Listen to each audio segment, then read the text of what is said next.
illegal ham in the face. But bro, where's the banjo?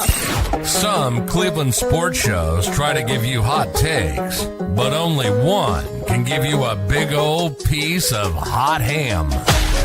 Welcome to Illegal Ham to the Face. Talking all Cleveland sports. And don't forget our Fat Boy Tuesday, where we also ham it up with some fun food topics. Without further ado, let's serve up some ham. Here are the Ham Boys, Fatty, and Big Bry. What's going on, everybody? Welcome on into another episode, a special episode of Illegal Ham to the Face.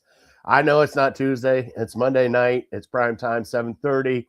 The Guards are getting ready to play the hated White Sox here in about 10 minutes. Big rigs on the mound, but we're going to get through this show and have some fun tonight because I got some special guests. So thank you guys so much for joining in tonight. Shout outs over the weekend. Had a great birthday party with the kids, everything. We definitely had a blast. Also, I got to get the sponsor out here real quick, which this show is brought to you by, there it is, Dubby. We have today's stream powered by Dubby Energy. Get clean, crash-free energy with great flavors and ingredients designed for focus and performance. Head to Dubby Energy, use the code Network216 and save 10% on your order today. So please go click that right there. Everything's right there to click on. Go get it and let us know. All right, I'm back. So with that being said, got the sponsorship out of the way. I called up my boy Big Mike and said, hey, Mike, I love you, buddy. I got to get somebody on ham that I have not had on ham. I need your help. I was like, can you get me a guy with a beard that maybe drives a Cybertruck? Actually goes down towards my neck of the woods where I grew up, down towards Tuscarawas County. He said, yeah, I can do that for you. So first off, let me bring Big Mike here from Game Time 216 and Off the Rails, part of Network 216. What's going on, buddy? What's going on? What's going on? You look so tired. You need to take a couple shots of like monsters right now. Listen, a little Red Bull injection. I've already hit 2 of those today.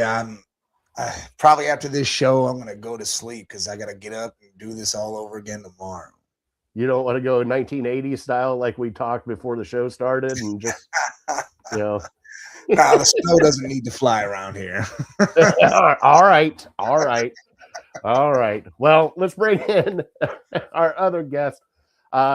Typical Browns fan show. Also, you see him on Bearded Browns podcast, everything. Angel Ortiz is joining us tonight. Angel, welcome to your first slice of ham. What's up? Thanks for the invite, guys. Love the name. Very interested in how that came about. Maybe you can, I can definitely get that expound on that.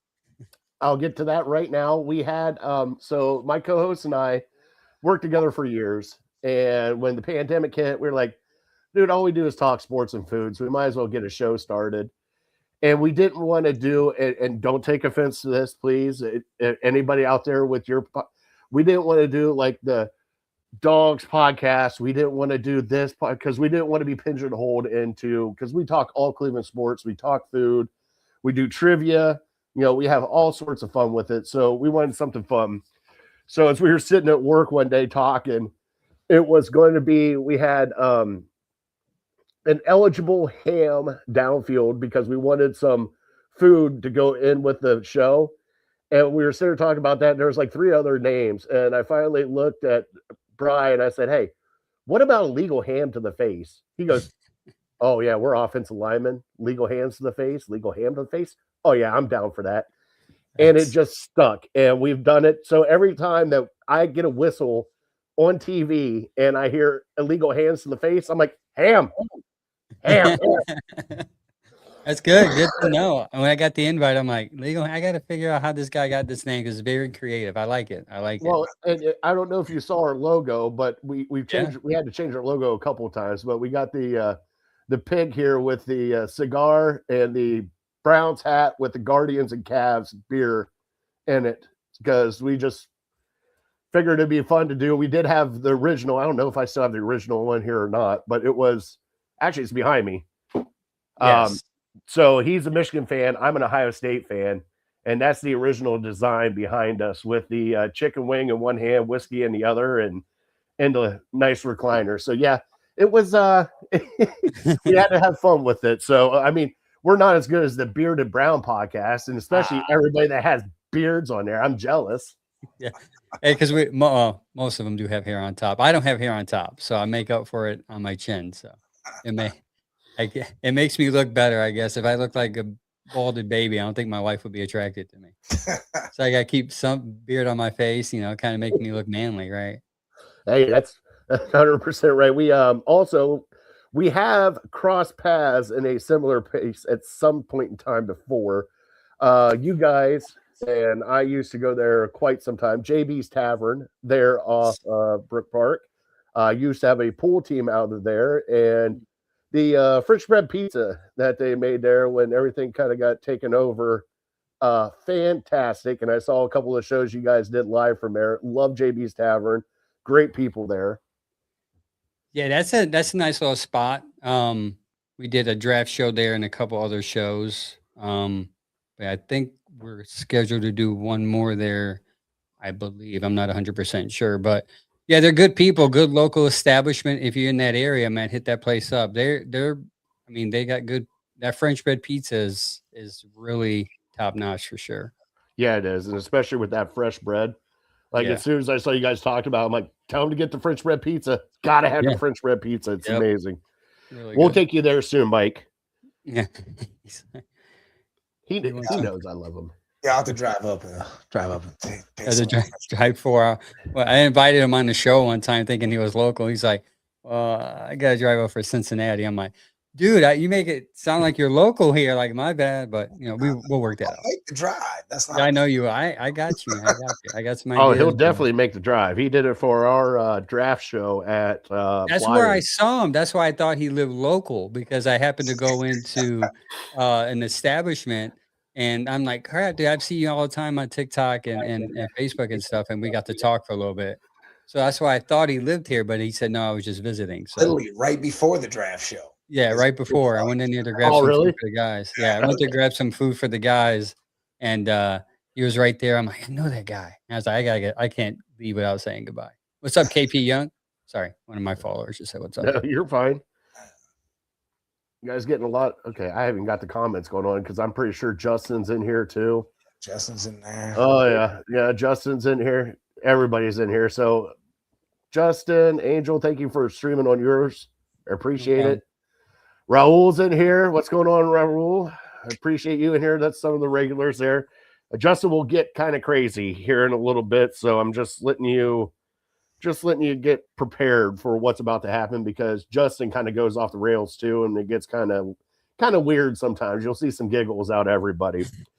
But since you're new to the show, Big Mike is not. He's co-hosted on here a couple of times with me, which I appreciate, and I appreciate time tonight. The way our show works tonight is we start out with a trivia, which we will answer at the end of the show. Our trivia is brought to you by City Dogs Cleveland. And if you can adopt a dog, please do it from City Dogs Cleveland. And if you cannot adopt, donate, volunteer, do whatever you can to help out a city dog. Then we get into Cleveland headlines. We start talking about the show. Towards the end, we get into Fat Boy Tuesday, which is a weird Fat Boy Monday. But Fat Boy Tuesday tonight, we're talking most underrated condiments, because I had a party this weekend and I had a couple questions about some condiments that I had out. And then finally, we're going to get into our lifetime top 3 running backs for the Cleveland Browns.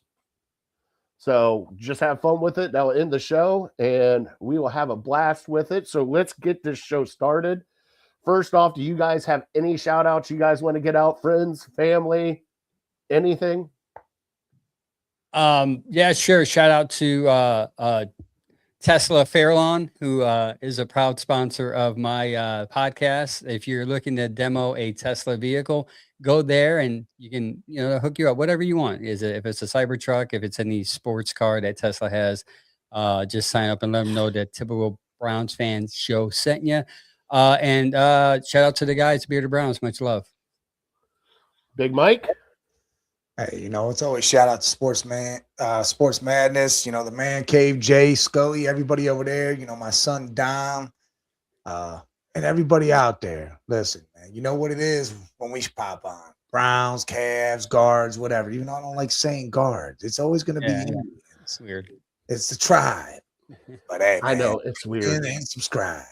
It's still weird. I still have all Indian stuff. It's just so weird. Like I can't break. Like I want to go out and buy a guards hat, and I don't know if I could do it. It's just hard for me. Like even with the Block C, even though it's a Block C, I still have Chief Wafu hats everywhere.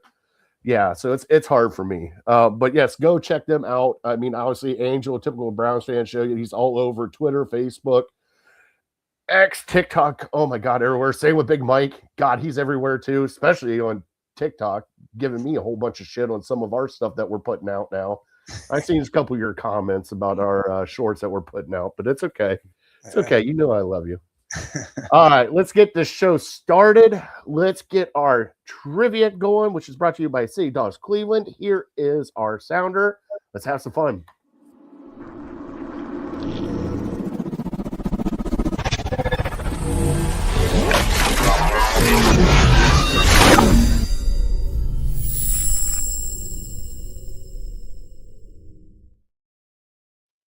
I don't know if you guys watch much Guards Ball, but we got some Guards Ball that we're going to be doing tonight, trivia-wise.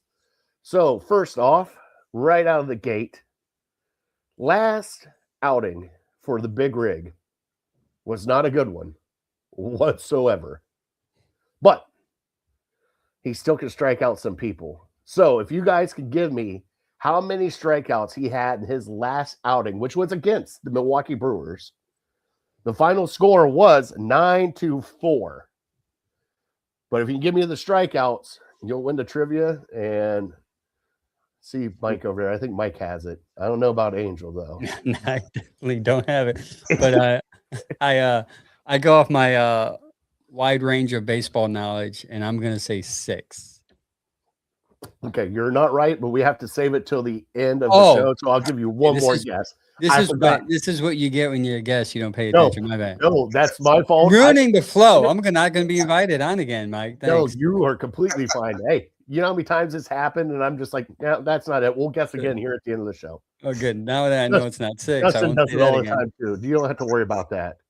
All right, well, let's bump the Cleveland headlines and let's get this show started as we talk some Guards, some Cavs, and definitely some Browns with some interesting rumors that happened today that kind of caught me off guard. Let's go.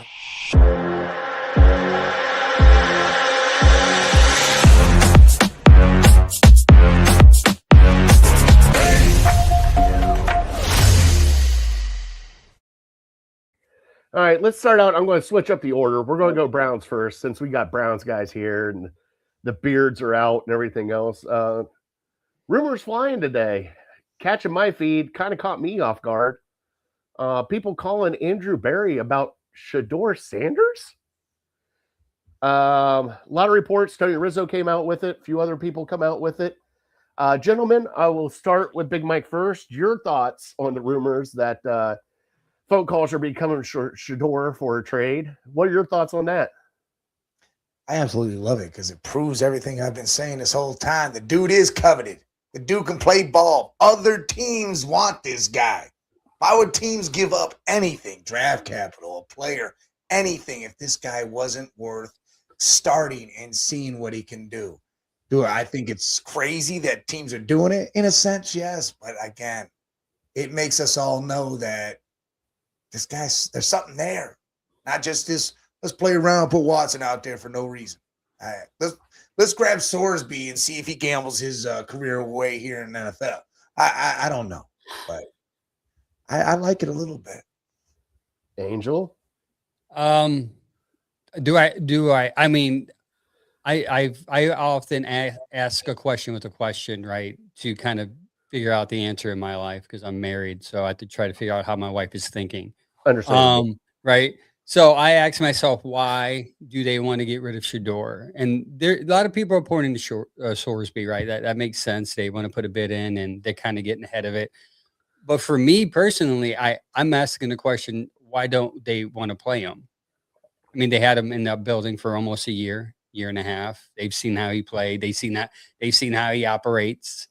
Like, what is it that is prohibiting them from playing Shedeur Sanders? Is it because Deshaun Watson looked so good in OTAs and minicamp.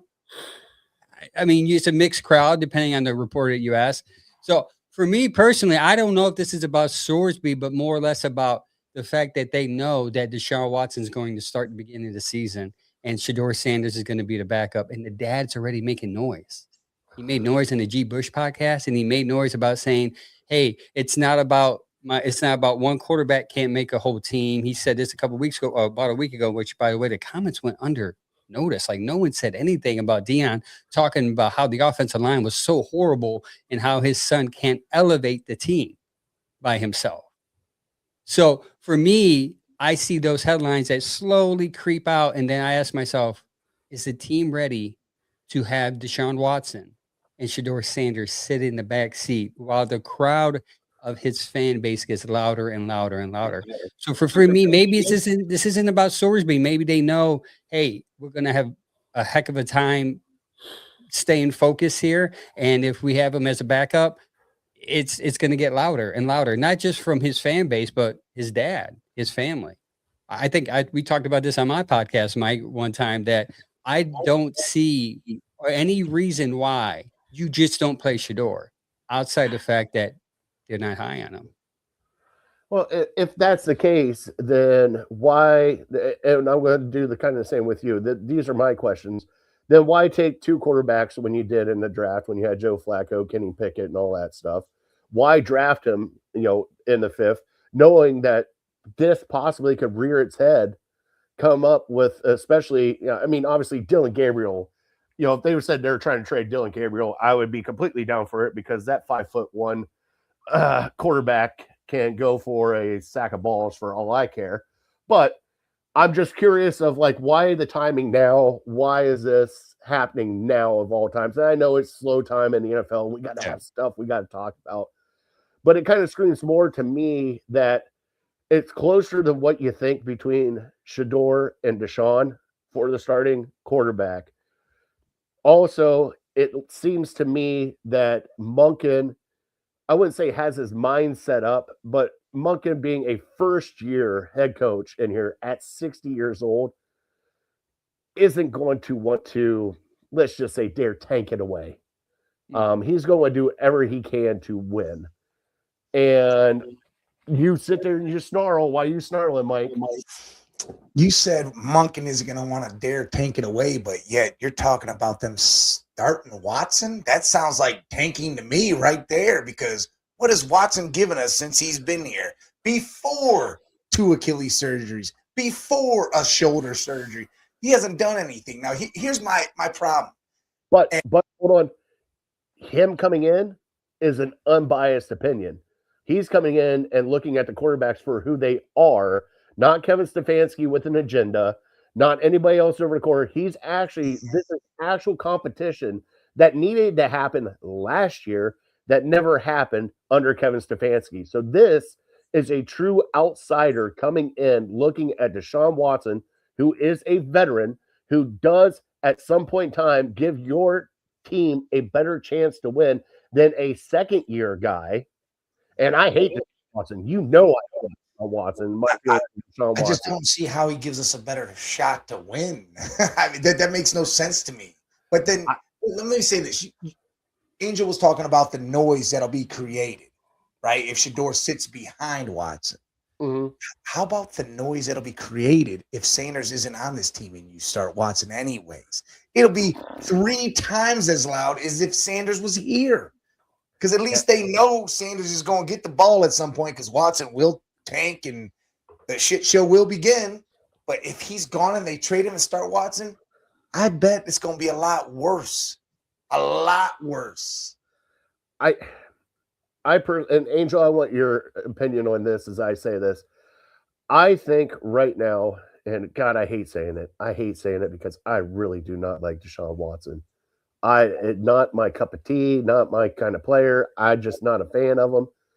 But wouldn't you rather throw out, let's just say, Deshaun Watson for worth the squeeze as the starter behind, let's be honest, a brand new offensive line that has not played together whatsoever?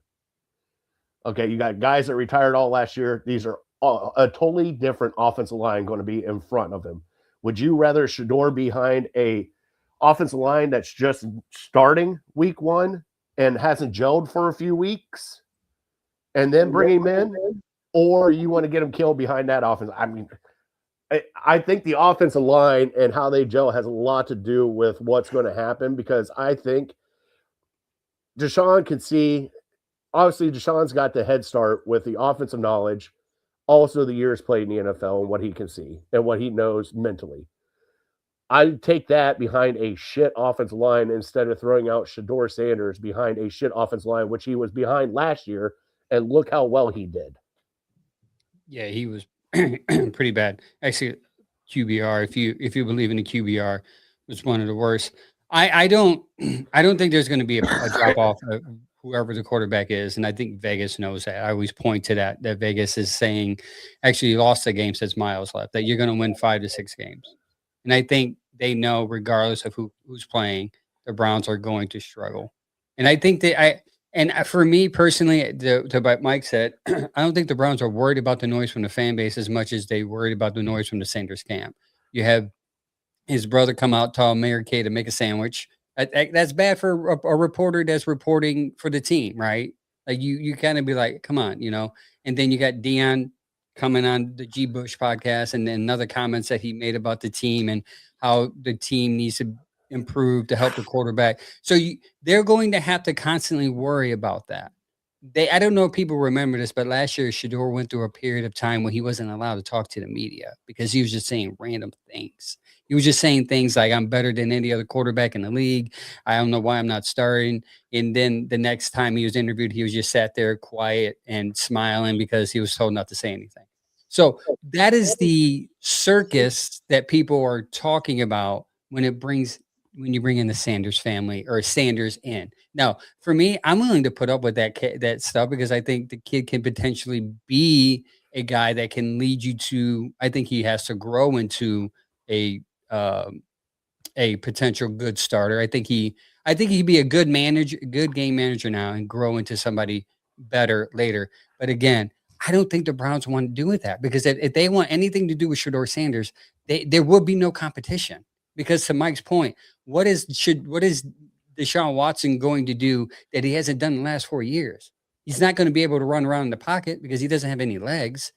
I mean, is he going to change his overall game where he's going to be able to be a thrower now, maybe float around in the pocket? I guess we'll see. But they know more than we do, and they see more than we do. They got those little cam things in their helmet. Maybe Shador's not reading the right reads. I don't know, but I'm just saying. I've been saying this for about 4 or 5 months on the Bearded Browns and my own podcast. There's something going on with Shador where they don't want to give him the keys yet. And to me, that's more alarming than Deshaun Watson starting. Is it okay, Mike? I'll give it to you here in a second. Is it because they are trying to get what is completely left out of the worst trade in NFL history with Deshaun Watson, and they're trying to see if there's any juice left in that squeeze that they did? Because this is his last year. If he actually does go out and does something magical at that point in time, then it's a whole different conversation. Now, I don't want it to happen. I'd rather see Shador start right out of the gate. But from what I am seeing and what I'm hearing, it sounds like it's going to be Deshaun Watson out of the gate. And I don't know how to take it, but it also seems like Jimmy Haslam's there in the background going, guys, we just paid this guy a guaranteed contract and also traded 3 first-round picks. Can we at least see if maybe he still has it? And I think that might have something to do with it. What about you, Mike? All right. I got to make some points here. KP Young had a great point. You have 3 proven veterans. Find out who you drafted early to protect the left side. And you know the piece that'll fit in wherever. Right? So that offensive line might be new, but it can't be any worse than what Shador dealt with last year, can it now? Hopefully not. Well, no, because we didn't have left tackle or right tackle last year. So I'm willing to put him out there and say our offensive line is leaps and bounds better than last year. And then you just said the whole Haslam saying, hey, we paid all this money. Guess what? The money's been spent. It's gone. Spent, yeah. Like, there is no idea of all this money. Oh, well, the 3 first-round picks. Well, guess what? We have first-round picks now. Gone. No. See, everybody says that. Well, the money, it is gone. There is no non-refundable. That's like me making a bet and losing the bet and saying, well, I got to keep on betting on that same team in the same game and keep losing. Say that, but the bad thing is the bet's not done and over with yet. The contract is not. No, it's not fulfilled yet. He is still a member of the Cleveland Browns because he was guaranteed. So as soon as you guaranteed it, the money's outside your head. I understand that, but he's still a part of the Cleveland Browns. And if you have a bet the end of the year. that I get that, but he is still part of the Cleveland Browns. You paid him his money. I know the money's paid, but you still have a parlay going with him going in there that you might be able to cash out at some point in time at the end of the season. I'm looking at that like that's just a draw. That's it. In the parlay world, to me, that would be what would be that one bet that gets all right.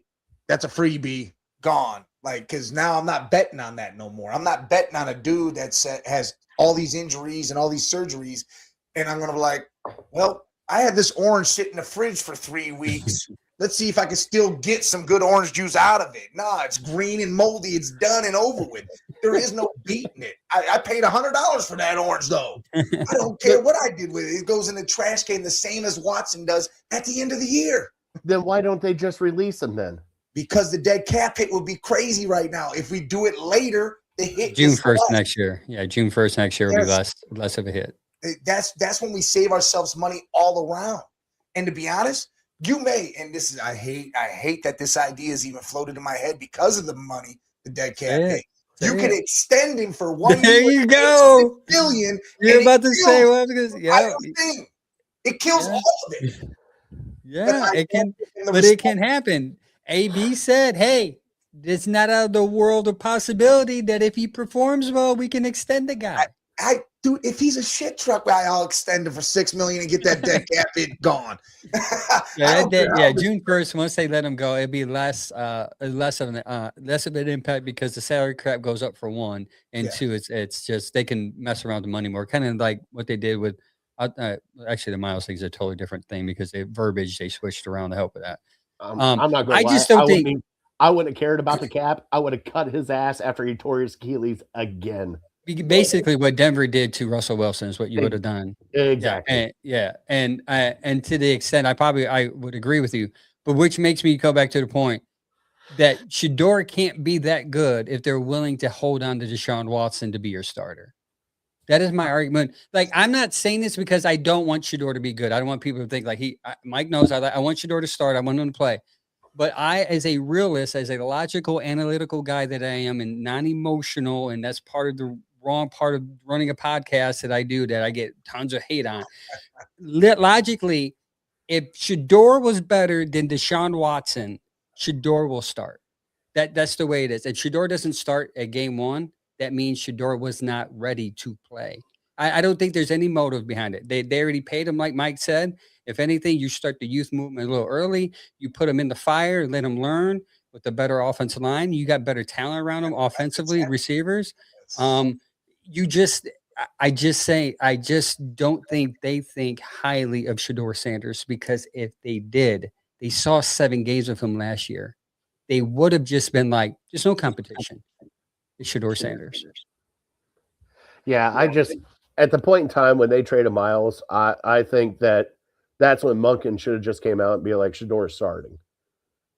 And just be done with it. And that way we know exactly, instead of this cat and mouse game that every NFL team has to do about, oh, well, we got to go into training camp and, we have a quarterback competition. I just make it Sanders and be done with it. You said a false statement there. Not every NFL team does what it's just the Browns. We do that every year. We're the only team that tracks reps. This is all because of us. It's love it. I love it, baby. As a content creator, track as much reps as you want, baby. And I love it too, but I love it for the real reason that we all should love it, because of the statistical point of it. Not, well, he didn't get enough reps. Oh, well, what kind of reps was he getting? Like that's exactly. And the thing people are not realizing is what the reps aren't telling the truth, because there have been plenty of touchdown passes that Shedeur threw that the guy was just standing there that could have sacked him. And probably the same thing for Again, we see more tape whenever Shador does something good. So I'm only speaking on that. Yeah. Like, I'm sure Deshaun Watson had plenty of good throws that should have been a sack. Even Monken said in this interview, hey, listen, some of those passes there were sacks. We just continue to play. So that probably brings to your point, like maybe the offensive line isn't that good if they're getting sacks, or the defensive line's even better without Miles, but nonetheless. I mean, I know that we have veterans that they brought in to the offensive line. We did get younger on the offensive line, which we definitely needed to do. And it just, for me, it's almost like I know they're free agents, but if you get a good offensive line, most of the time they have been together for 3-4 years together. They know each other. They know each other well. They know how to play around each other. This is what I mean by you're bringing in guys that have played at different organizations, which I still love. I love the guys they brought in. Don't get me wrong. I love the draft picks. Don't get me wrong. I'm just still kind of curious to how they're going to gel together, because it is an artwork. Moving in motion is the offensive line, and they have to be on the same page, because if they are not, guess what? Somebody is getting killed in the backfield. And you're right. I said this. I had a podcast this past Saturday with the Jacksonville guy. He runs his podcast from Jacksonville, and I said the same thing. The biggest thing for me that worried about the offensive line, and why I feel they need to name a starting quarterback sooner rather than later, is because they need to learn the cadence. They need to learn how they move in the pocket, because a large part of the issue last year was the last 2 years, is that you had so many different quarterbacks behind there. They don't know. Is he mobile? Is he not mobile? Is he going to be able to move right or left? Is he just going to step up in the pocket, or is he going to move backwards? I mean, there's so much more to it. And that's why when people tell me that the Browns are going to win 10, 11 games, I laugh, because I said, you have a new offensive line, and you got second and first year players that are going to be 90% of your offense. And you think we're just going to win double the games that we won last year? To me, it's funny, but I'm trying to be positive too. And I don't want to pee in their Cheerios. So I'm just saying, like, you bring up a valid point when it comes to the offensive line, and people don't talk about that enough, is the unity and the camaraderie that they have to form in a short amount of time, and then play and learn each other's movements and, I don't know, cadences, which is obviously a thing. You know, I love that you say that, right? Because then there's a team that went to the Super Bowl last year that had two rookies start on the same side on their offensive line, and there was another guy on the right side that was new to it, and somehow they won all those games and went to the Super Bowl. So I mean, it can happen. It can. Yes, I'm not saying it can't. I want to see them first. And this is the other thing that we talk right now. All we're seeing is shorts, t-shirts, and helmets. Yeah, we don't see pads on yet. It's not training camp yet. We're just going off of what everybody is seeing while people are running around in shorts and t-shirts. By the way, if I run around in shorts and t-shirts, is it going to look like Baywatch? No. But if I put some pads on, it might.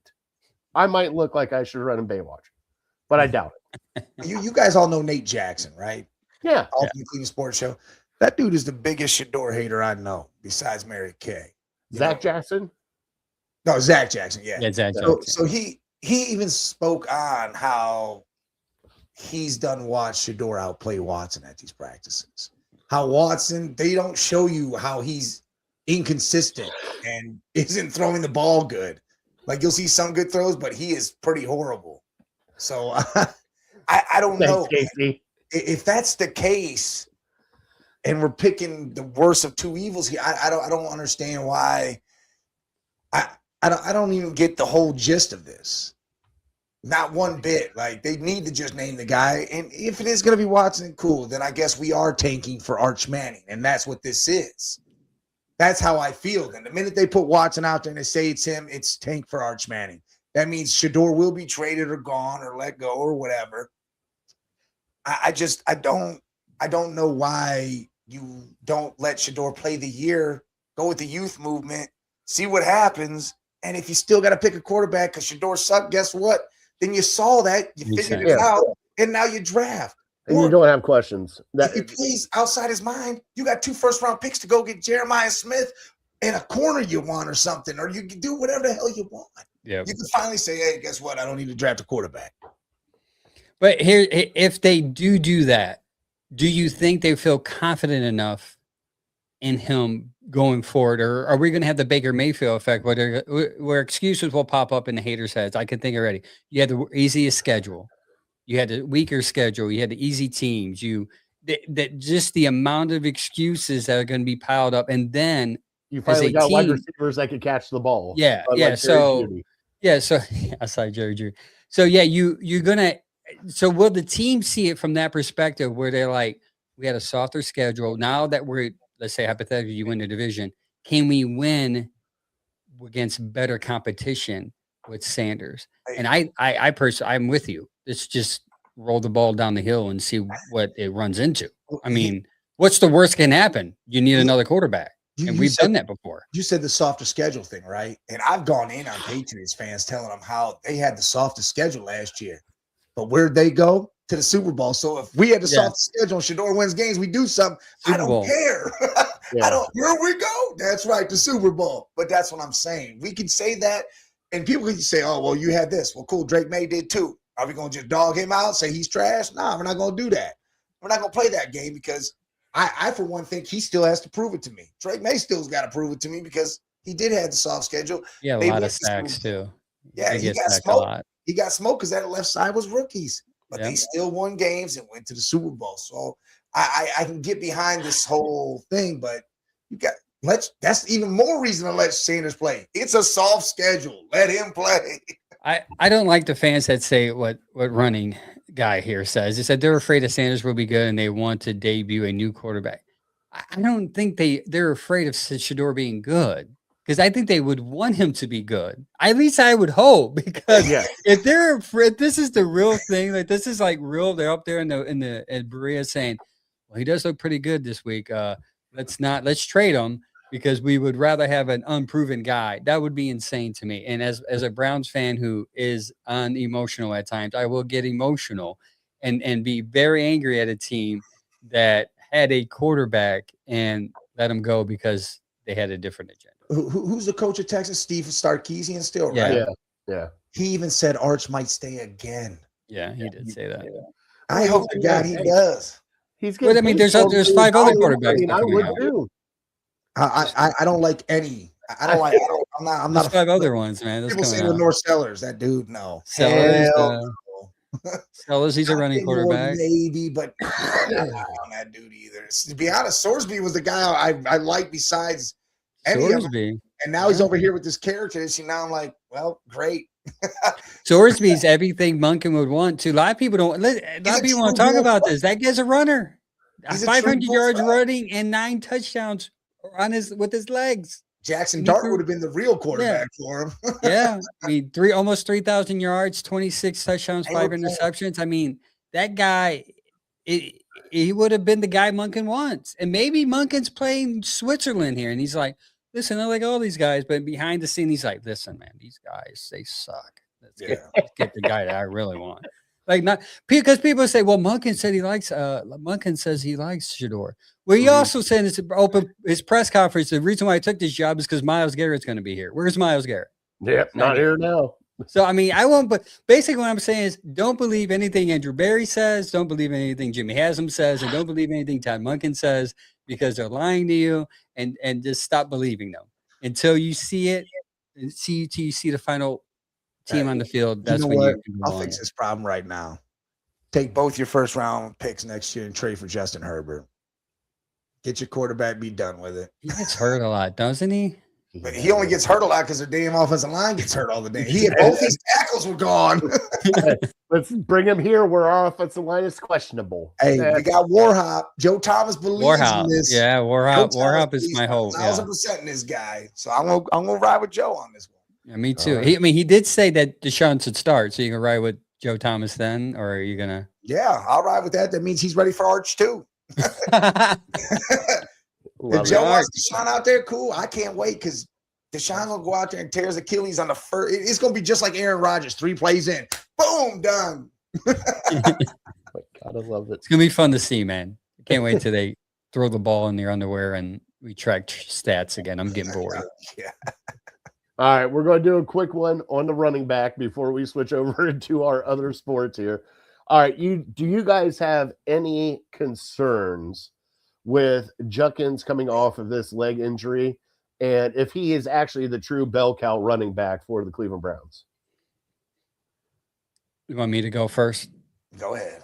Okay, no, I don't have a concern for multiple reasons. Everything that we said Shador struggled with, everything you can put that on Junkins. A lot of people say, well, he didn't run pretty well. Well, little did you know, he averaged 1.4 yards before contact, but after contact, he averaged 2.2.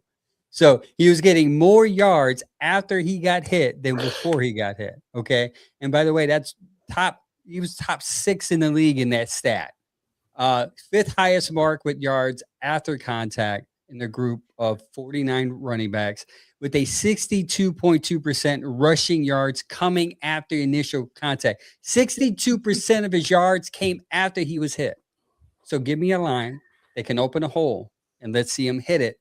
And I guarantee people are going to change their mind if they are hating on him. But I don't see too many people hating on him. I think they understood the situation. But I want to bring more hope that this guy is going to be pretty good. Now, the problem with him, though, is that we can agree that he's coming off of one of the recent good running backs that the Browns had in Nick Chubb. So it's always that comparison. It's like the Joe Thomas. Like the next left tackle, Joe Thomas, is going to just be sucking anyways because Joe Thomas was such a staple there. But I love QJ. I think he's going to be great. That right there is why I let him go first. Put all the numbers out there. Told you exactly why this man is a very violent individual.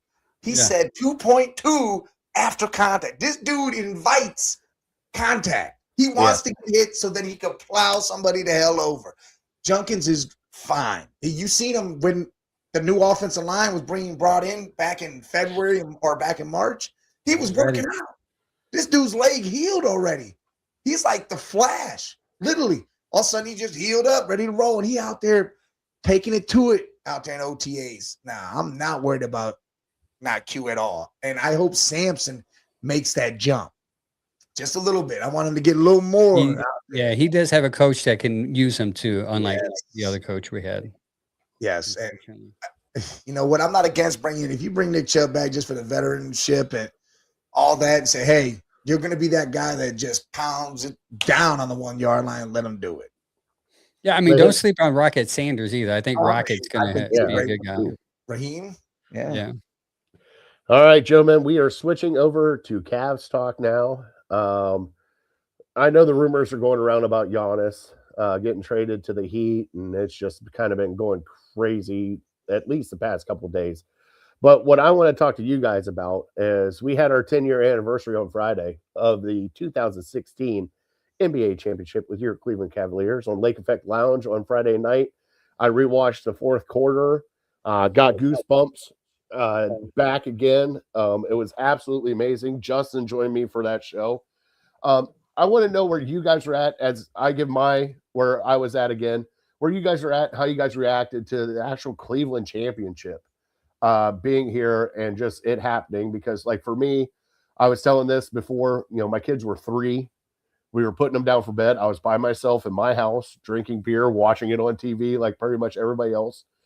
And then I got to the point there in the last couple minutes where I realized that Golden State couldn't come back. And I proceeded to kick my kid's door open, snag both of them out of bed, and just run out into the living room and start jumping with them. And they had no idea what was going on, but they were throwing their hands up. They were going to town too. So that was my remember moment. I want to know your guys's. I will start with you, Angel, first, and then we'll go to Mike.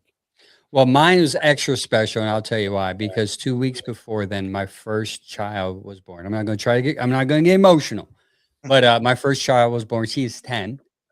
So there was a point of time when my wife went in to change her diaper, and in that moment, things started to shift in the game.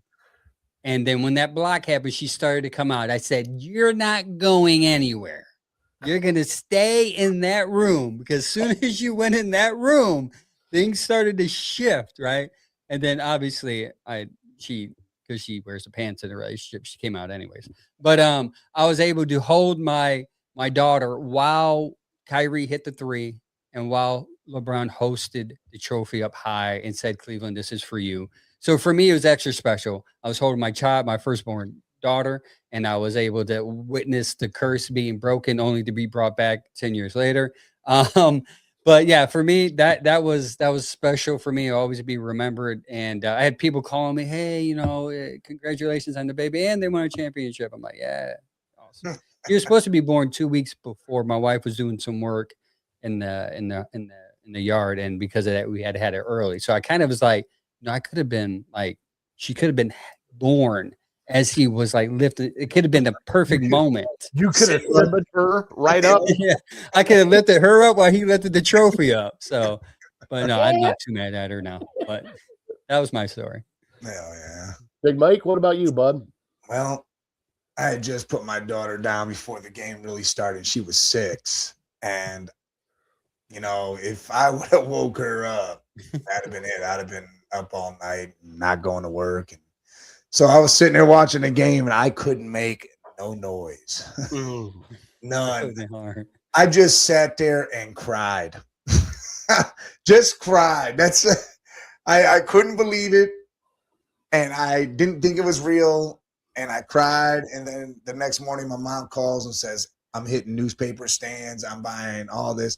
I literally have 2 different newspapers and a magazine from all that, from that day, from everything shoved away, stashed away.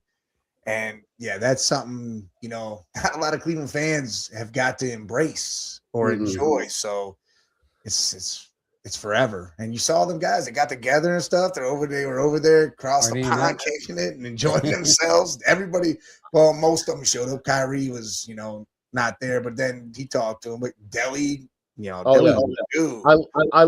I love seeing that video of Shumpert and Delly showing up and them just going nuts. And it was just like, and even like the recap with the Justin Jefferson, or not Richard Jefferson, talking to all of them, Kevin Love and all that stuff about the game, and at halftime, and Ty Lue ripping on LeBron like, I need more out of you. He's like, man, I got a triple double at halftime. What the hell do you need? You need more from me.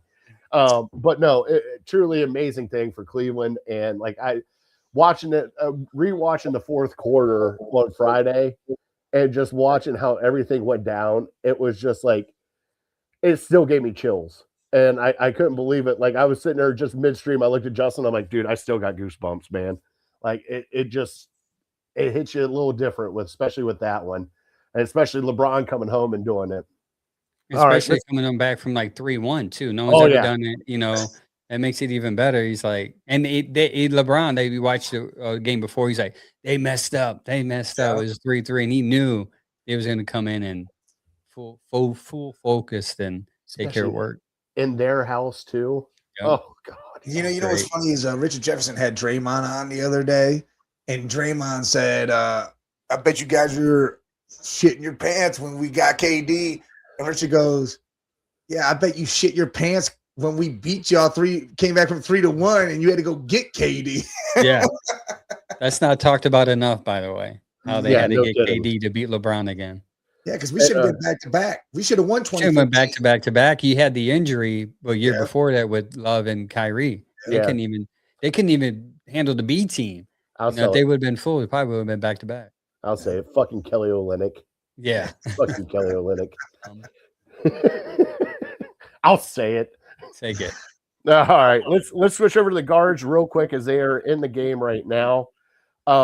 Now, we've had some huge injuries. Jose Martinez, now DeLauder with broken ribs on the 10-day IL.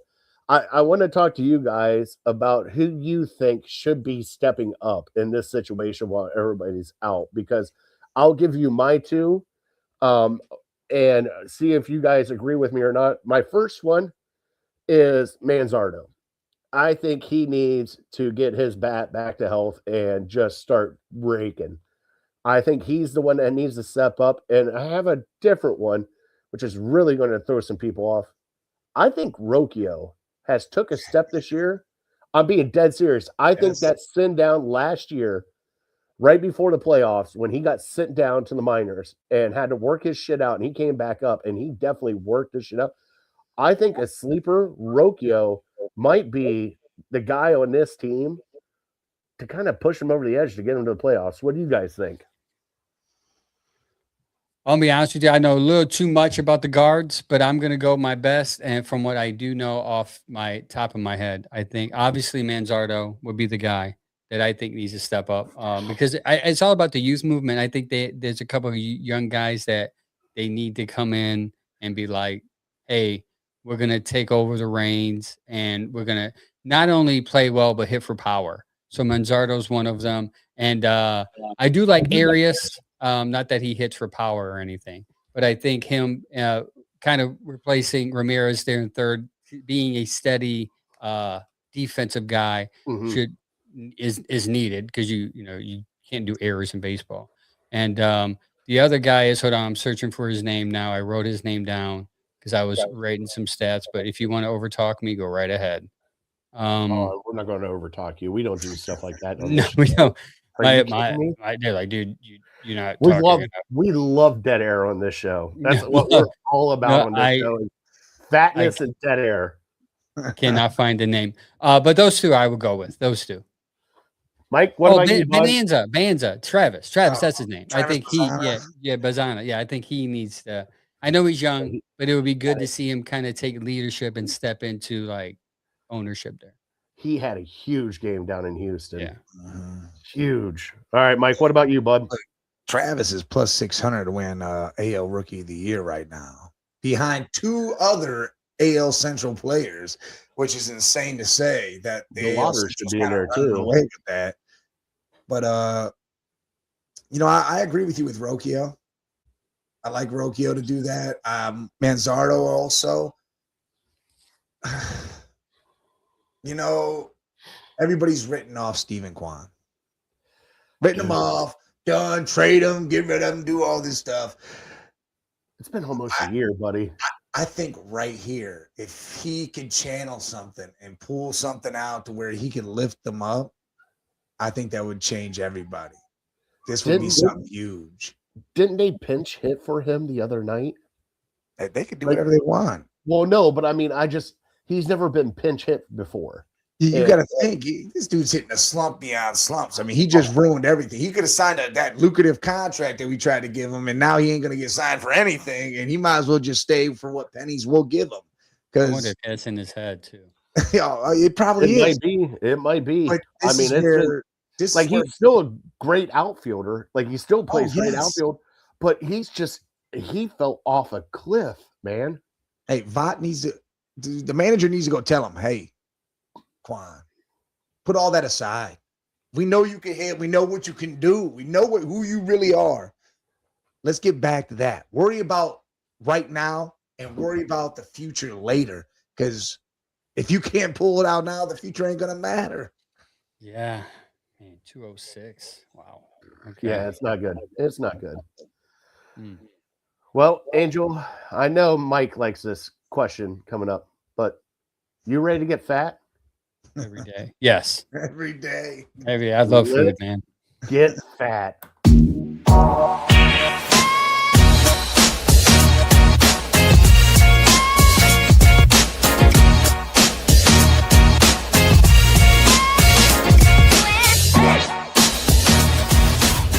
And now, it's time for Fat Boy Tuesday.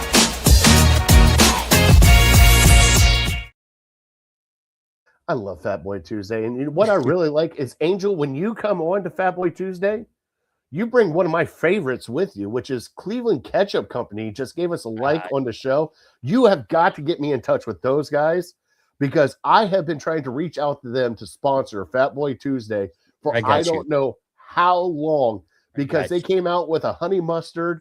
They came out. Oh, dude, I saw it and I got like. Justin, I'm waiting for something in the mail this week. I'm waiting. Justin, I'm going to send him a care package, but dude, the ketchup, the mustard, that's why we're talking condiments tonight. I'm getting excited just talking about them because I had a birthday party this weekend at my house where we did bratwurst, where we did sausage, where we did hot dogs, and got questioned on one of my condiment choices, which was kind of shocking to me. But the condiment choice was relish. Now, I love relish on a hot dog, but time, taste, whatever. But there's other things that go on with this. So I want to talk to you guys about the most underrated condiments known to man, because obviously everybody talks ketchup, everybody talks mustard, everybody talks mayo. But I want the outliers out there that nobody talks about.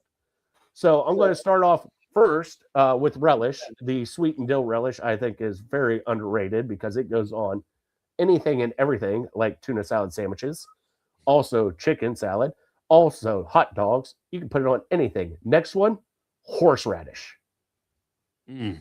Horseradish for me is just, yeah, I love horseradish. There is a cheese place down in Coshocton, Ohio called Pearl Valley Cheese, and they make horseradish cheese. You get that by the slice, you put that on a burger. So, Mike, I'm going to start with you. What is your most underrated condiment?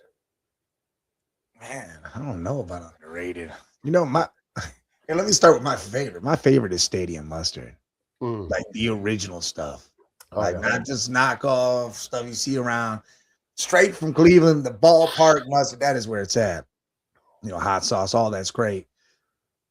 But God, you know, I put a lot of different things on hot dogs. You know, you can do the Chicago style, the tomatoes, coleslaw. Yeah, I've never had a Chicago style dog, so I'm kind of intrigued because I see like the pickle one there, I see the peppers and all that stuff. Kind of want to try that one. You know, I put salsa on a lot of stuff. Put it on hot dogs. I put it on hamburgers. I put it in different soups. I like if I go, you know, poor style and I just make some ramen, not salsa in there. Salsa is huge for me. Okay. Salsa. Yeah, That's a good one, dude. I'm gonna introduce you to somebody that I think you guys should need to get to know a little bit. It's called Cleveland Mustard's jalapeno mustard. Okay. Now I'm not bringing this on because you know they support the Bearder Browns and the Typical Browns podcast. I'm not doing that. I'm doing this because I actually believe in this mustard to the point where I no longer eat normal mustard anymore. Because if you like jalapenos, if you like a little kick in your sandwich, my wife made me a steak. A Philly cheesesteak yesterday for Father's Day, and I put a little bit of this on it. It was the perfect kick. So for me, you don't even know it's underrated because you don't even know it exists. But if you're at any local grocery store, look for it. It's always on the top shelf because it's Cleveland ketchup. It's the best. You only get the best from the top shelf. Like I'm a bourbon connoisseur, so I don't go into Giant Eagle and look at the bottom shelf. I go straight to the top because that's where the good stuff is. Blanton's. Yes, exactly. When I can afford it, I get that Blanton's, right? You know, That's the only one I get. this anything made by Cleveland ketchup is great, but I personally enjoy barbecue sauce. I just love barbecue sauce. I think it's underrated. I put it on onion rings. I put it on sometimes depending on the sandwich, the breakfast sandwich, I put it on my breakfast sandwich. If it's with some sausage and some cheese, I make a little spice to it. So for me personally, I think barbecue sauce is underrated, though they have a genre of its own food called barbecue food. But I think it does not disappoint me. But again, I got a care package coming in, and you talk about that. I cannot wait to try that mustard. Cleveland Ketchup has been so kind to me. They gave me a shirt, and they're throwing me a care package. You'll see it on my socials later. Once it comes in, I'm going to do a little these blind open things my kids talk about. I'm going to do that. But shout out to Cleveland Ketchup, man. They make some good stuff, and even if they didn't sponsor even if they didn't give us free ketchup randomly, I would tell you it is good stuff. It's homemade. It's homemade. It's nothing, no fillers in it, and it's made from Cleveland. So I get it. Why not support? Why get Heinz and support that horrible team in Pittsburgh? All right. God, I'm so jealous of you right now. Yeah, you're getting care packages from Cleveland Ketchup Company. And I'll pass your number along. I appreciate that. Another one for me, malt vinegar. Ooh. Malt vinegar on French fries. Yeah. Dude, you can't go wrong with that. Also, hey, we're here in Cleveland. You get a lot of gyros? The Ziki sauce, baby. Sauce. Oh, so underrated. And especially if you get a good place that has a good one, Ziki sauce is the best. Oh God, I gotta try. I see. I'm a very picky person, so like when you say malt and Ziggy sauce, I'm thinking like I'm too Puerto Rican for that, man. Like, give me Oh no. Okay, give me so some. Like I got half Puerto Rican in me. Sometimes I need a little hot sauce. I don't need that Oh, stuff that hot sounds sauce weird. all the oh, yeah, time. hot sauce all the time. You put If the you hot go sauce to- in the tzatziki sauce. Yeah. Oh, that's even. Yeah, you have to have both. If you go to any fair and you get the fries from the fair, you have to go the malt vinegar with a little bit of ketchup. I'll And try it that is next time. dude. I'm telling you, it's a game changer because it's just and it soaks right into the French fries. Oh, Yeah, I would God, never it's so have thought good. it would have been as good as it is. It I'll took me try by surprise. Oh yeah, once you get the fries, like that's the only thing I think about when I go to when my wife gets pissed at me when we go to festivals like that because I'm looking at the food trucks and everything that's there, and she's like, "What are you doing?" I'm like, "Just give me a second. I'm just looking." Next thing you know, I got a bucket of fries with malt vinegar on them. And next thing you know, I'm over here in the corner with like steak on a stick, and she's like, "What are you doing?" I'm like, "Just leave me alone. This is my wonderland right now, where I Leave can me get alone. deep fried food." Whenever I want to get deep fried food, and I will not be judged. I'm having an Oreo next, honey. Take that. Deep fried Oh. Oreo. Well, we had with Brian, we were talking about deep fried foods.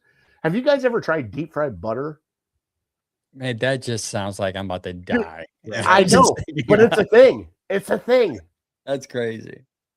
No, I Like, have I'm not. like, I was like, we were talking about. It's like, you know, people that eat that. I'm like, I don't. I've heard of deep fried Twinkies, Oreos, Oh, like nice. anything. Corn dogs. Oh my god, corn dogs are the best. Corn dogs Yeah, are- it was crazy. And one last one for me, and I know that I'm new to this, and I'm kind of just enjoying it as this chimichurri. Oh yeah. Oh yeah, it's a Green condiment. sauce. Yes. It goes on anything.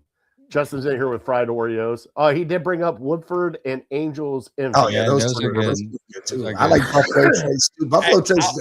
Buffalo Trace is good. It's affordable too. That's why you Yes. probably can't find it up here north. Like further south you get, you'll see it. But Angel Envy, if you ever go to Kentucky and you do a tour, you go into Angel Envy and it smells like butterscotch. Yes. Amazing building, amazing facility. But yeah, Angel Yeah. Envy is good. Justin lives in Louisville. Oh, he So does. he's down by Yes. he's down there in northern Kentucky, like you are, Big Mike. No, Yeah. don't say I'm not Don't in do that. Kentucky. I'm in Don't do Ohio. that. Cincinnati is Don't do that. technically No, I'm northern not in Kentucky. Cincinnati either. I'm above it. Okay. No, but I'm about 40 minutes away from it. Okay. So you're closer to Dayton. Yeah. Okay. Dayton's That's all I 20 need.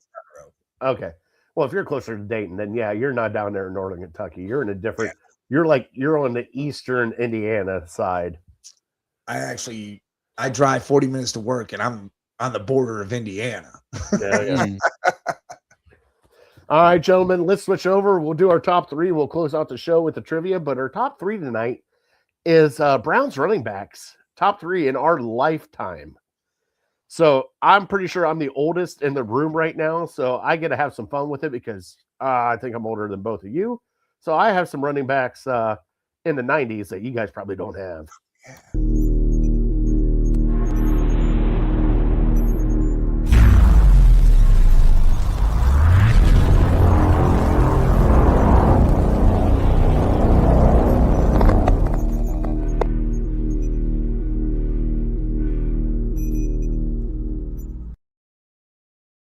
We will go with the guest first, and I will put Big Mike on the spot first.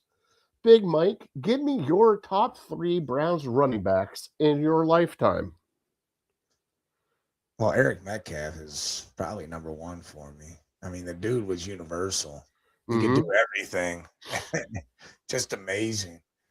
I almost want to say Kevin Mack, but then, I get irked by some of the things that he's done. Dang. It's hard not to say Peyton Hillis in that 1 year. That 1 year, you just knew it.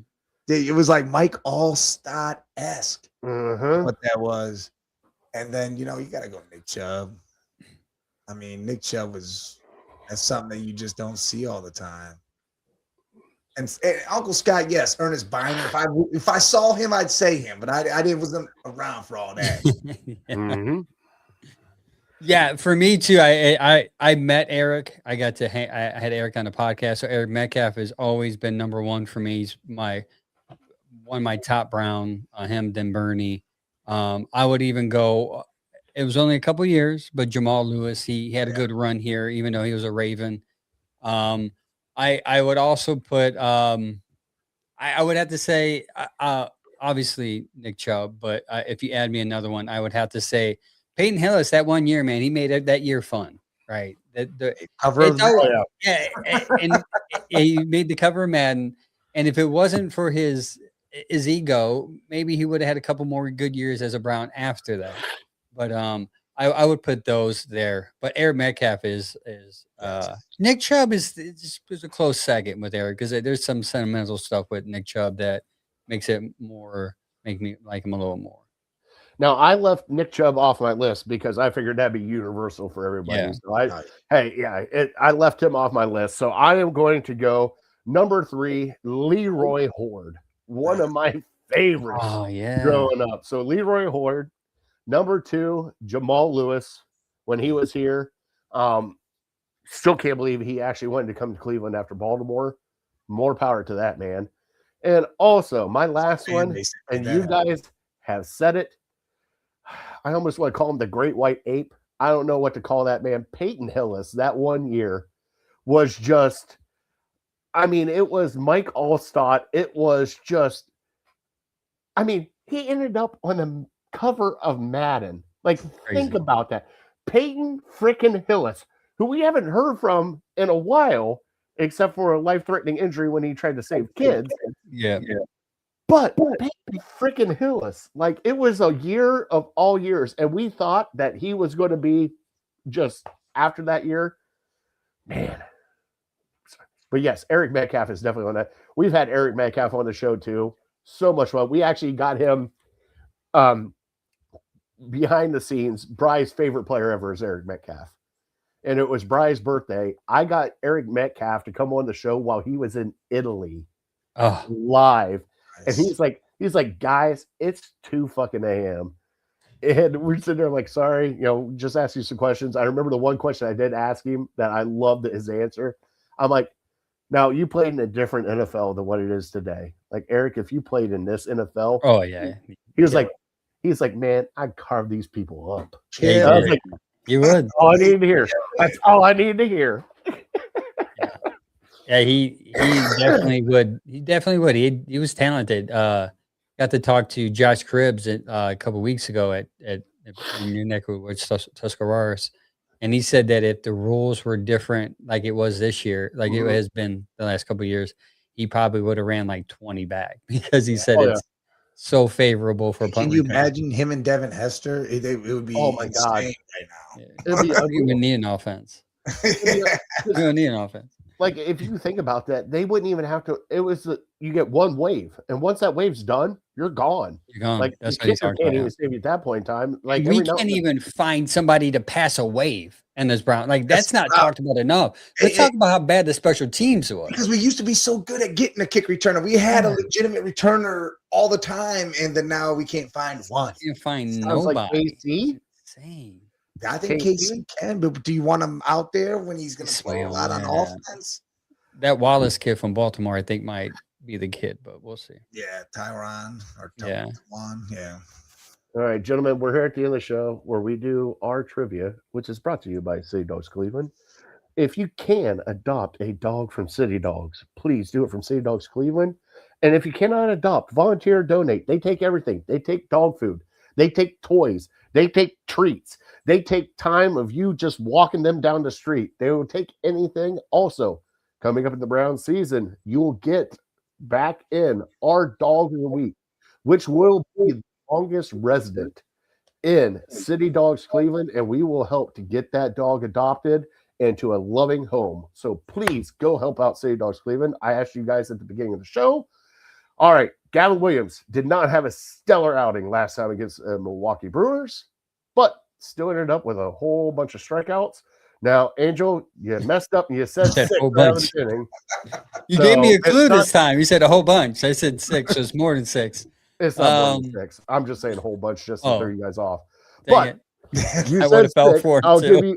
give you another chance. We'll go Mike first, and then we'll come back to you, Angel, because you're in Still gonna get timeout one. because you messed it up at the beginning. God. See, now you mess with me because I'm thinking of a game, and then now that screwed me up.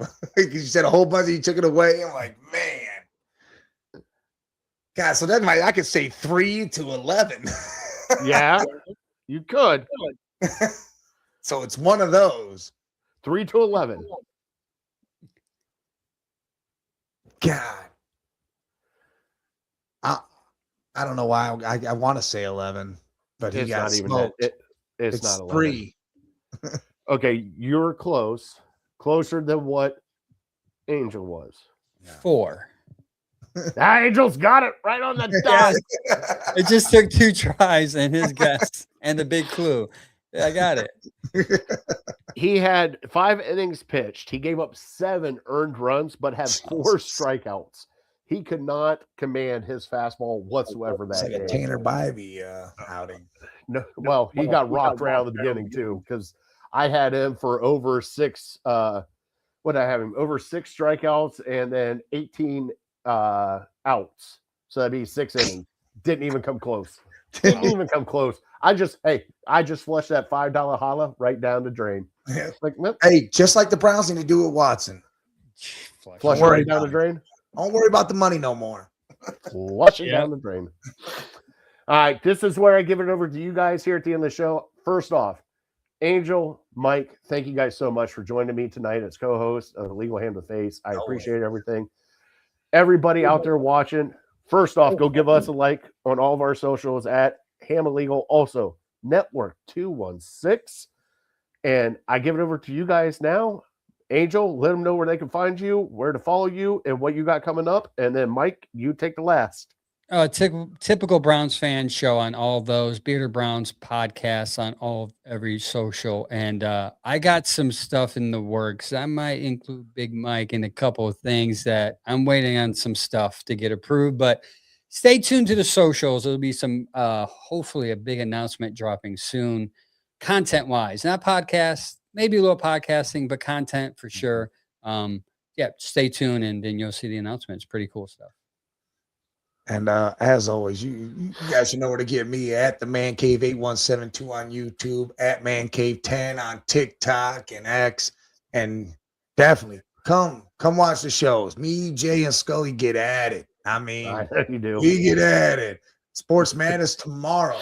I don't know exactly the time. I'm gonna say 12:30 just to say because I gotta run home from work, and then Off the Rails on Thursday at 1:30. You know that's just. We talk everything, anything, and nothing on that show, and you don't know what's bound to happen.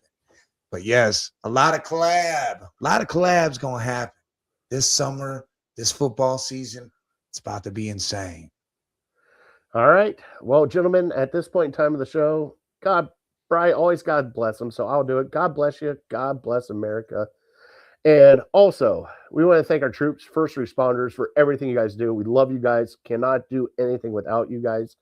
Ran into an Army vet this weekend at my party. Thanked him personally for the sacrifice and everything that they do. Cannot do it without you guys. Appreciate everything you guys do for us in this country. And with that being said, it's Legal Hand in the Face. We're definitely uncorked, we're unloaded, and we're out. We will see you guys next Tuesday.